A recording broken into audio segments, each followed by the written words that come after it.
just found my perfect sound. Can you see the fire in my eyes? Bitch, it's burning out. Lightning in a bottle. I think I just found my perfect sound. Can you see the fire in my eyes? Bitch, it's burning out. Yo, yo, yo. How you living? How you feeling? How you doing? First Choice Fantasy. We are back. Today, we have the Week 2 start sits for the wide receiver position in the NFL, fantasy football. That's what we're doing today. If you didn't check out the running backs video, we posted that previously. Go check it out. Click up here or click on the channel. Do either or. Quarterbacks also was uploaded previously. But, Alex, would you like to share just real quick the summary of the point scoring system and the standings? All right, so we're doing – you got 5 options. You can get a -2, a -1, a 0, a 1, or a 2. Your 2s are reserved for mostly boom or bust. A 0 is or they got hurt, because we're not going to penalize people for injuries. And a 1 in either direction means you were solidly good or solidly bad. Brandon's in the lead with a -1, followed by me with a -6, and Ed with a -9. And I'm just going to keep repeating this even if I'm talking to myself. I'm telling you, I did the math. The injuries pushed the scores down a little bit. At least they did in Week 1. Maybe they won't in Week 2. But, when you pick Mack and Bell, and they're both on their way to succeeding, and then both of them unfortunately get hurt. Now, goes down, but. We should have made a rule for whoever's leading should be called lead dog. Or you should get or a crown. something. Should Brandon be given is a the name lead. of some kind. Brandon is the lead dog, apparently. Lead dog. Lead dog. Brandon is a mutt. No, I'm a Lead purebred Lead dog, hound. Brandon. Speaking of being a lead dog, would you like to kick us off here? The wide receiver. Oh, yeah. I'm going off with the lead dog type of mentality, something ballsy. Scott Miller. There it is, Carolina Panthers. This defense is not anything intimidating. Godwin, Mike Evans, Scott Miller. Those are the 3 names you need to know on this offense. The running backs are but I think Scott Miller is about to emerge as one of Tom Brady's favorite targets. And I think that Brady and the Bucs offense is about to manhandle this team. However, I think Kristen McCaffrey is going to say something else, and I think he's going to ball out this against game. Tampa last year. I think that was a 6-point performance, but hopefully he doesn't do that again. But I think there's going to be some competition here. I think the Panthers' offense has taken a huge step forward from last year. I think the Bucs' defense is greatly improved, but I think Scott Miller is a great look this week in a deeper flex league. If you're looking at players like that, Scott Miller is someone to look towards. If your team has already been absolutely ravaged by injuries, this is Scottie true. Miller's way. Then probably look right past him to the next guy. The only thing I have to say about Scottie Miller is the fact that he did perform pretty well. He seemed pretty well with Tom Brady last week. Tom Brady passed it 36 times, and they were trailing for most of the game besides the first quarter and whatnot. But I don't have a great feeling about this Carolina offense against that Tampa Bay defense, so I think that Tampa Bay is going to be up often and early for practically the whole game. I don't know if Tom Brady's going to pass it 36 times, and I don't know if Scottie Miller's going to get all the targets and whatnot, so I'm not sure. Well, what are you considering a valid start from, say, Scottie Miller? 10 points, 11? I mean, I feel like if he hits double digits, you got to give him a point there. Just one? Yeah, that's fair. Yeah. I'm not too sure if he would – I personally wouldn't bank on him doing that, but that's just my personal opinion. Yeah, okay. I'd say for Scottie Miller, a 2 would warrant 18 points. Yeah, I would say – I don't think he's going to do that, but if he does, we'll argue about it later. Yeah, you're right. All right. Who else you got, Brandon? Yeah. Who else I got? I got another guy who's kind of just been seeping in the shadows, hiding in the distance, T.Y. Hilton. Hiding in the distance. Is that what he was doing in that Jags game last week? Yes, he was. He was going deep. Phillip Rivers wasn't finding him. However, I think this That was the fear, that Rivers is bad. However, I think this Minnesota Vikings defense is atrocious, and I think that the Colts are going to have a successful day on offense. And T.Y. Hilton, he's a star. When he's healthy, he produces. He hasn't been in recent time. Last year, even probably the year before that, if I recall correctly. But he's healthy now, and I think T.Y. Hilton's going to have a pretty good game against the Vikings. I mean, if Phillip Rivers attempts 46 passes again, I agree with you. But again, it depends if he opens his eyes for them this time. That too, yeah. That's very important. Phillip Rivers, though, he just has cataracts. That's why he hits the running backs. He can see them. They're right here. All right, Alex. He seems like the type of guy that would play through not having eyes. Anyway, go ahead. Yeah. Alex, kick it off with your wide receivers, I suppose. All right, another guy that I refuse to give in on after a bad game is Tyler Boyd. I get it, their line sucks ass, but an easy way to combat that? Throw it to your freaking slot receiver. You ought to know this, bro. They're going to get him involved. They're playing Cleveland. It's Cleveland, man. Come on. Cleveland, man. It's Cleveland. What did the Ravens put 38 on them or something like that? And they couldn't run the ball. So you got to wonder what Cleveland is out there doing in the secondary if you hold them to 3 yards a carry and you still get stomped. Yeah. But Cleveland. So yeah, I like Tyler, but I still like Tyler Boyd this season. I feel like the more of a rapport he establishes with Burrow, who had a solid debut, all things considered, it doesn't help him that they provided him with an offensive line made out of wax paper bags. But that's how it is sometimes. I'm looking for Boyd to get on the board. I'm also looking for Jerry Judy to get on the board. Bit of a rough debut, caught 4 of 8. I think he had 2 drops and a fumble. Yeah, it happens. We talked about this with Swift earlier. It happens. The rookie, it's a big moment. Sometimes you fuck up. I probably would. But he's talented as hell, and the Steelers didn't really do a great job of stopping the Giants receivers. They had 3 receivers with 6 catches or more. So I'm looking for that to continue, and I'm looking for Jerry Judy to put up some points. I think he'll have a much better week 2. Unlike his running back in the backfield, Melvin Gordon. Yep. Yes. You guys are very anti-Melvin Gordon, which is fine. I've been on that train since week 2 of last season. And now you're the one questioning it. Well, I mean, it's because he's the only guy back there. They said the guy that might spell him is what the fuck's his name? Royce Freeman? Yeah, that guy who's just kind of been everyone's love child. Just in the background. Oh wow, if he got some playing time elsewhere, I don't think he is. I'm one of those people. I mean, I don't really care for Gordon that much, but if he's the only one getting the ball, then I don't know.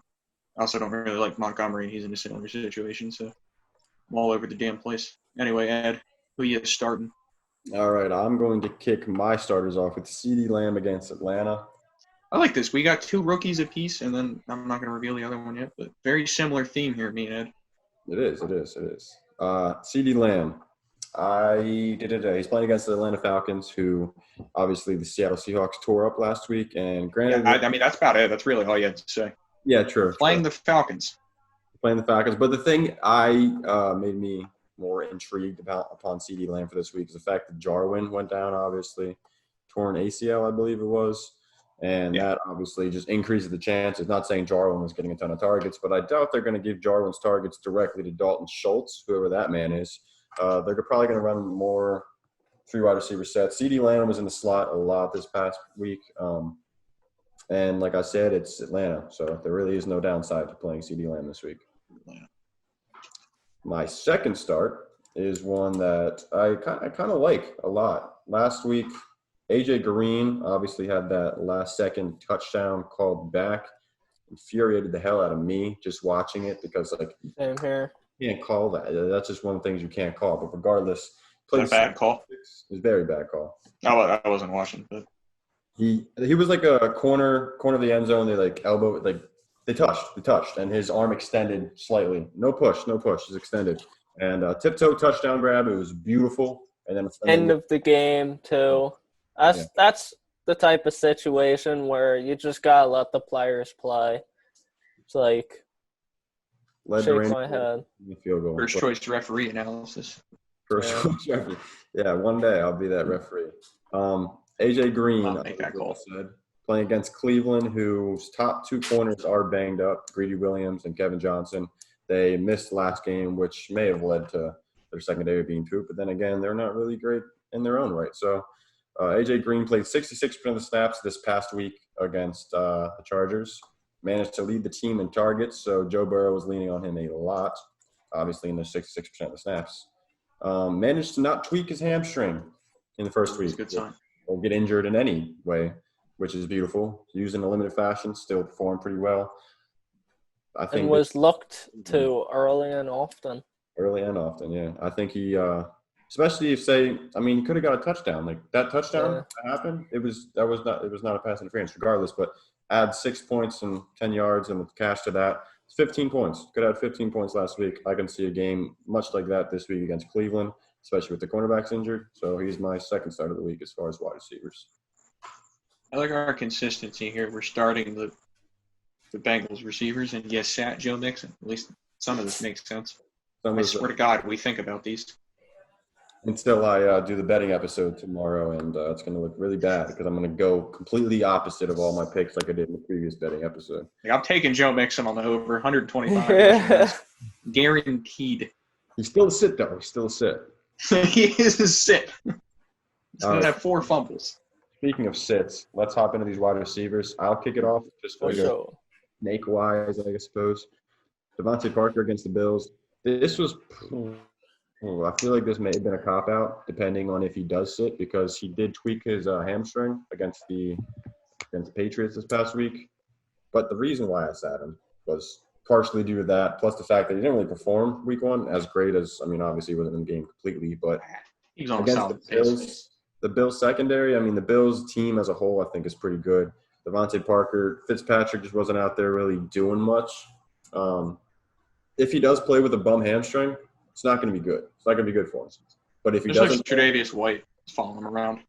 Yeah, exactly. The thing was last year, Devonte Parker did pretty well, I believe, scoring double digits both games against Buffalo. But I still, even with the hamstring, that's one of the key things to me. I would sit him by all means because he put up 14 against Buffalo and then 17, which obviously is very good, really good. The hamstring. It's all about the hamstring to me. So I'm sitting him for that purpose. Then, second sit of the week, it's more like second, third, fourth, fifth, and sixth sit of the week is the Philadelphia Eagles wide receivers. Don't start them. Don't start Sean Jackson. Don't start Jalen Reagor. Don't start J.J. Arcega-Whiteside. Don't start Greg Ward. You aren't starting any of those practically anyway. You didn't have to say the latter two if you were doing that. JJ. Never start JJ. Start JJ or take a 0 targets in week 1. He never has anything. Man. He hasn't improved. He hasn't done anything. I can't wait for this offseason when we have to hear again about his third season. Is it really going to be when going to break out? No. When he after he runs through this year in Matt Collins style with like 2 catches through 9 weeks. He added a good bit of swag. That's one of the key things, but he's not adding fantasy points to your team. Does swag account for hands? Like, does swag help you get open? No. I don't think those Washington corners were just in awe of this swagger. They were like, oh, my God, we can't guard this guy.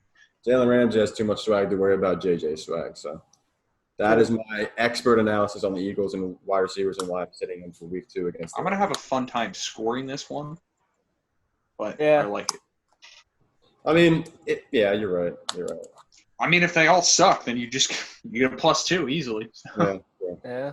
So I'm going ballsy, I guess you could say, by taking 4 wide receivers for my number 2. But it is what it is. All right. I like it. I guess we'll Back go to me. Alex. Yeah, that's we're snaking. All right, this pick is specifically because I don't like you, Brandon. I'm sitting Christian Kirk. had to hear all off season, like Arcega-Whiteside, how this is Kirk's year. Although, I mean, I was a hell of a lot more optimistic in Kirk than I was Whiteside, but not that much because that first game was a bit of a bummer. You're right. 0.5 points. This was the What year. did he do? Did he get a catch for 0 yards? What did he do? Probably. Yeah, catch for 0 yards, 0.5 finish. Just Caught a screen disappointing. pass and fell over. It's disappointing. I'm sitting up against Washington despite the fact that Washington's corners are, I don't know, because, I just am. I feel like this is going to be another D-Hop game. I also feel like they might just stomp the crap out of Washington because, despite the Eagles failing to do so, the Cardinals seem like they have a more competent team. Yeah. And Kyler Murray can probably handle that pass rush a little more, and Dwayne Haskins did not look good. So Arizona might be up early. Probably not going to be needing to throw the ball around that much. But even if they do, they have Hopkins. So sorry, Christian. Not feeling it this week. My second sit is Brandon Cooks. Brandon with an I. Always respected that, but not respected now because he's a sit. Because, I was starting to be more on board the Brandon Cooks train as the season got closer. Yeah. But, like, I kind of just didn't notice him against Kansas City. And, like, he had 2 catches on 5 targets. And now he's playing Baltimore, which is kind of a struggle if you paid attention to that Cleveland game. So, yeah, I'm not feeling it. I feel like he's got better targets. And Cooks is still kind of injured. He's still working his way through that team. Not feeling it. I feel like you can do better. Just don't at me when he explodes. Somehow. But it's not going to happen. It's just week 2. Well, Week that's 1 was why. rough. That's week why 2. Deshaun Watson's my QB sit. Exactly. However, moving on. Sammy Watkins is my sit. See, this is a move where someone on this podcast had to have made. But Sammy Watkins, year in and year out, goes off week 1, looks beautiful, and then you like got we were talking about Malcolm Brown. Yeah, and you got right, fantasy I owners should watch. reacting and thinking, damn, Sammy Watkins, I'm going to start that man. No, don't. Stop that thought. Sammy Watkins, if you want to hold on to him and deal with that, I would wait a week or 2 more, see if he can have some type of consistency. If you are very set on keeping this man around, I personally will take that and extract it from my fantasy team because I don't want that force on my bench. It's poison. Yes. It's bad juju. You know who I do want on my bench, who I was not able to get, who is a sit this week for me, is Darius Slater. Hey, you said you did want him on your bench, so that checks out. Yeah. Want him on the Darius bench, Slayton not in the lineup. Was a similar player to Christian Kirk for me. High hopes for him. This week, he blew up. Exactly what I thought was in Brandon him. is abandoning. I still haven't abandoned Christian Kirk. I think you're right here. I think Christian Kirk as a sit makes sense. But Darius Slayton going against a tough Bears defense. I think they're going to find a way to get to Daniel Jones, and it's going to not be pretty for the Giants. But those are my sets. I thought that was going to happen against Pittsburgh, and they put up a little bit of a fight. Although I don't know if you saw him throw an interception to the defensive lineman, but oh my God, I love it. I love it when that happens. Watt. That's my favorite play.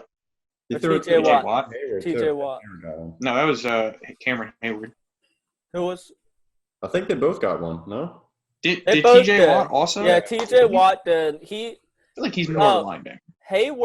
Hayward got a deflection. Yeah. No, Hayward caught an interception. But it was deflected. Or that still counts. That's still a pick.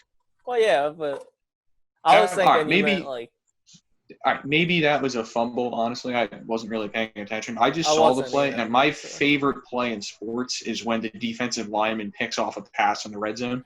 Yeah. So nothing gets me more excited than that. especially for a Giant. Oh, yeah, especially when it's a Giants quarterback throwing the ball into another defensive lineman's hand. That is the greatest play ever because from an offensive perspective, that is the most depressing result.